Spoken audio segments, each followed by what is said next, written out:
Grabe, si Madam na mayaman ay pumunta dito sa shop ko para mag-unboxing ng MacBook Air M1. Hindi ko na nga nakuha nakipagtsikahan, baka kasi magbago pa ang isip niya. Hindi ko na nga siya tinutulungan, basta mahirapan lang siya. Char. Pero ito talaga yung ginawa ko, o 'di ba? Kunwaring tinutulungan ko siya. Ito pala yung legit na saya talaga, na hindi talaga yan fake.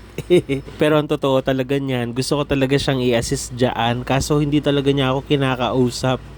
Baka nga kasi magbago yung isip, kaso nga lang talaga in-unbox na o, 'di ba? Pero ang totoo talaga niyan, baka may itanong siya sa akin na hindi ko maisagot, o 'di ba? Sa bagay bumili na nga siya, ibig sabihin lahat na ng tanong niya nasagot ko na.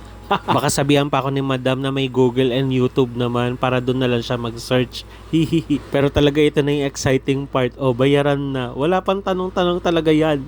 Habang binibilang ko itong money, talaga sinasabi ko na dito yung warranty, kung paano yung process. Bahala sila, kahit hindi sila makinig sa akin, okay lang yan. Kasi trusted naman daw. Gigil ka na naman sa content ko. Bagong content ko yan.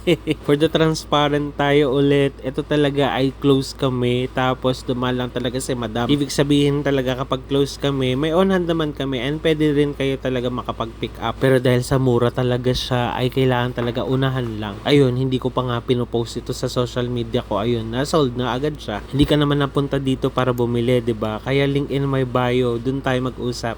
Hehe. Bye-bye. Hi, ang daldal ko na.